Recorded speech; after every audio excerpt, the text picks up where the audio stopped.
Bonjour à tous, bienvenue dans cette nouvelle vidéo, j'espère que vous allez bien. Aujourd'hui on va parler d'un sujet très important, à savoir la dévaluation des monnaies fiduciaires. On en a parlé également à énormément de reprises sur notre chaîne YouTube et également sur notre blog. D'ailleurs pour ceux qui ne sont encore jamais allés sur notre blog, je vous invite à aller y faire un tour. Vous apprendrez énormément de choses qu'on ne présente pas forcément sur notre chaîne YouTube et c'est voulu, donc pour ceux qui veulent aller plus loin encore avec nous, c'est des articles qu'on publie régulièrement, donc n'hésitez pas à aller y faire un tour. Je pense que vous avez pas mal de trucs à voir dessus.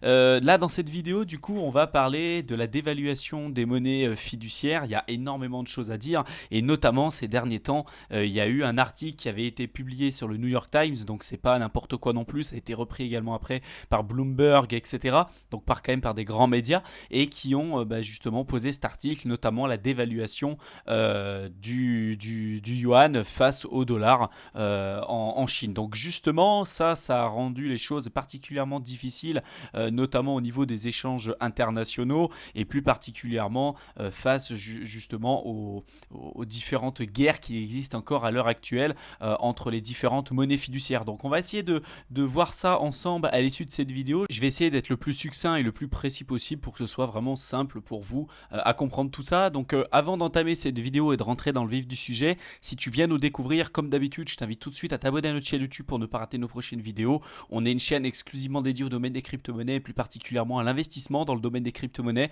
Donc si c'est un sujet qui t'intéresse, ce que je suppose vu que tu regardes cette vidéo, je t'invite du coup à faire ce que je te dis, puis à télécharger gratuitement notre ebook simplement en cliquant dans le lien qu'on aura mis dans la description. C'est entièrement gratuit et puis typiquement ça te permettra en tant que débutant d'en connaître un petit peu plus sur le domaine des crypto-monnaies et de faire tes premiers pas correctement dans ce nouveau secteur d'activité.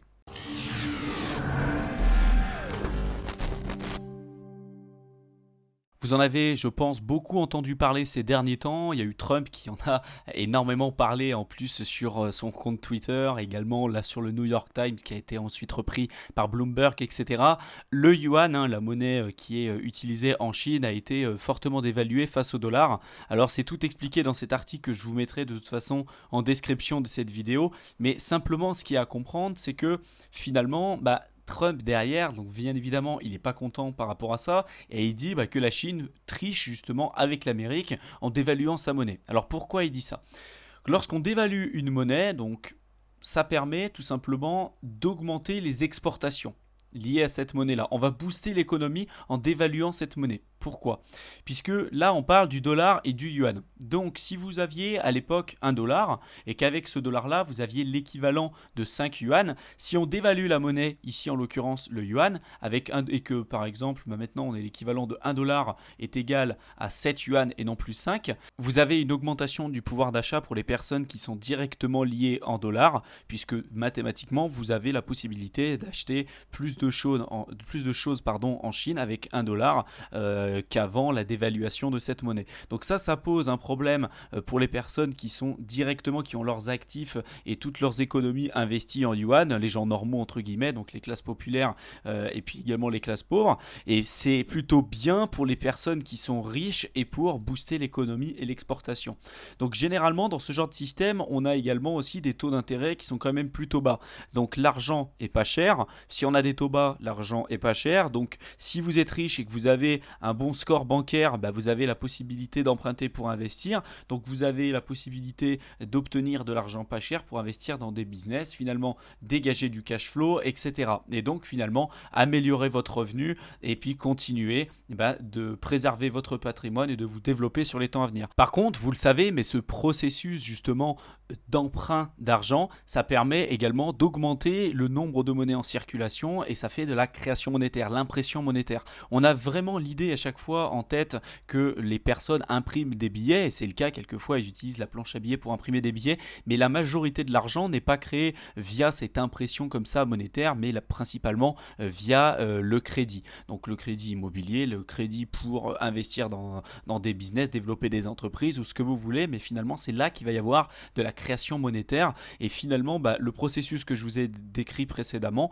face à la dévaluation de cette monnaie, c'est profitable pour les riches qui ont un bon score bancaire, qui vont permettre de profiter justement de ce système-là pour pouvoir emprunter plus facilement de l'argent, investir dans des business et puis finalement d'augmenter la monnaie en circulation. Donc qu'est-ce que ça va créer? Ça va créer de l'inflation, ça va diminuer mathématiquement le pouvoir d'achat pour ceux qui ne peuvent pas investir et qui n'ont pas un bon score bancaire et qui finalement vont subir le système. En gros, si vous voulez, vous allez avoir une augmentation de l'offre monétaire en circulation, mais pas pour les gens normaux, justement comme des gens comme vous et moi, qui clairement ne vont pas en profiter. Ça va être juste une dévaluation de leur épargne. Si aujourd'hui vous avez la majorité de votre argent qui est lié sur une seule et même devise, en cas de dévaluation de cette monnaie pour booster par exemple l'économie et l'exportation, ça va faire en sorte de dévaluer mathématiquement votre épargne et puis votre pouvoir d'achat sur le long terme. Dans ce genre de système, on a souvent un transfert des richesses des plus pauvres et des classes moyennes vers les 1% et les 0,1% des plus riches de cette planète.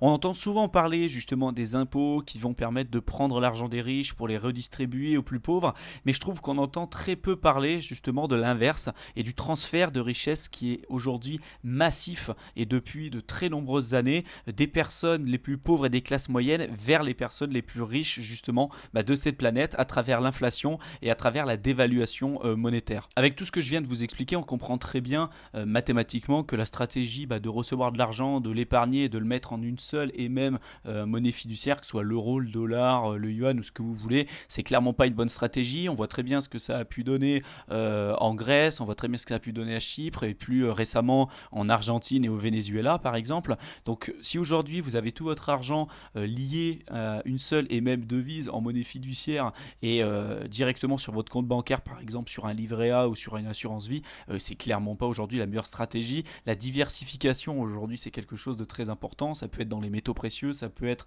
dans l'immobilier, ça peut être dans la bourse, dans les crypto-monnaies, dans ce que vous voulez, mais quand on voit un petit peu ce qui se passe à l'échelle internationale avec la dévaluation des monnaies fiduciaires, ça présage pour moi rien de bon dans les temps à venir, surtout que Trump par exemple face aux allégations et ce qu'il a pu voir avec la dévaluation du yuan face au dollar, Trump disait qu'il allait du coup dévaluer également le dollar face justement au yuan pour pouvoir avoir lui aussi la possibilité de booster ses exportations et son économie. Donc là on pourrait très bien voir une spirale infernale où mathématiquement chaque pays risque de dévaluer de manière massive justement leur monnaie fiduciaire pour garder leur activité économique, leur croissance entre guillemets et puis finalement booster leurs exportations. On sait très bien de par notre histoire que toutes les monnaies fiduciaires sans exception sont arrivées à zéro et je suis persuadé que le dollar, l'euro et toutes celles qu'on connaît aujourd'hui ne feront absolument pas exception avec tout ce qu'on a connu par le passé. Donc il y a eu un article que je vous ai présenté ces derniers temps et qui était The Paradigm Shift qui avait été publié par Ray Dalio et qui parle un petit peu de tout ça. Donc j'avais fait une revue totale un petit peu de cet article avec vous. Donc j'espère que vous l'avez lu, que vous avez vu cette vidéo. Pour ceux qui ne l'ont pas vu, allez la voir sur notre chaîne YouTube et typiquement Ray Dalio préconise justement et parle de tous ces problèmes que je viens d'évoquer avec vous et pour lui il pense que l'or et l'argent et plus particulièrement l'or qui est une valeur refuge aura véritablement son rôle à jouer là dans les temps à venir et plus particulièrement là dans les 10 prochaines années à cause de cette impression monétaire et des risques que ça peut avoir pour nous. On voit très bien également, il y a un article que je vous mettrai en description de la vidéo et qui vous montre typiquement qu'un Satoshi vaut aujourd'hui maintenant plus que 7 monnaies fiduciaires nationales que je vais vous présenter justement dans cet article. Alors je fais un petit rappel quand même pour ceux qui ne savent pas ce qu'est un Satoshi. Vous savez que le Bitcoin est composé de différentes sous-unités et notamment un Bitcoin est équivalent à 100 millions de Satoshi. Donc c'est l'équivalent des centimes pour vos euros par exemple. Là vous pouvez, si vous aviez 100 millions de Satoshi, avoir l'équivalent d'un Bitcoin. Donc un Satoshi ça peut vous sembler peu, mais c'est à vous aujourd'hui plus que cette monnaie nationale et je suis persuadé que ça va continuer de s'accélérer dans les temps à venir avec tout ce que je viens de vous présenter jusqu'à présent. Donc notamment, je ne vais pas tout revoir avec vous, mais par exemple le réal iranien, un Satoshi, vous avez aujourd'hui un pouvoir d'achat plus important qu'avec le réal iranien, que le dong vietnamien. Aujourd'hui un Satoshi, ça pourrait vous permettre d'acheter 2,75 dong iraniens avec le taux justement en vigueur. Même chose avec le roupie indonésien, le franc guinéen, Sierra Leone, etc. Vous en avez 7 au total et je suis persuadé que c'est quelque chose qui va s'accélérer énormément dans les temps à venir. Donc dites-nous un petit peu ce que vous pensez de tout ça. Est-ce que pour vous, les monnaies fiduciaires, elles vont totalement s'écraser comme ça par la suite? suite, comme ça a toujours été le cas avec notre histoire, hein. Vous pourrez regarder un petit peu de votre côté. D'ailleurs, si ça vous intéresse qu'on fasse une vidéo un petit peu sur les monnaies fiduciaires et puis l'historique de ces monnaies fiduciaires, je pense que ça pourrait être pas mal de faire un rappel là-dessus et de vous montrer typiquement que voilà, l'histoire ne ment jamais, même si les performances passées ne présagent absolument rien des performances futures. Je suis persuadé quand même que l'histoire rythme et rime quand même pas mal avec ce qui risque de se passer dans les temps à venir.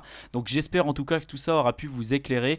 Si c'est le cas, dites-le nous en commentaire de la vidéo. S'il y a des sujets que vous aimeriez qu'on traite, comme d'habitude, dites-le nous également en commentaire. Mettez-nous un pouce bleu, partagez à chaque fois au maximum les vidéos autour de vous. Ça nous encourage à faire ce qu'on fait et puis à développer la chaîne et vous apporter encore une fois plus de contenu et plus de valeur à l'issue de nos vidéos. Donc continuez vraiment ce que vous faites là. Pour ceux qui veulent aller plus loin avec nous, vous avez tous les liens qu'il faut en description de la vidéo. Je vous souhaite une excellente fin de soirée. J'espère vous retrouver dans une prochaine vidéo. Salut!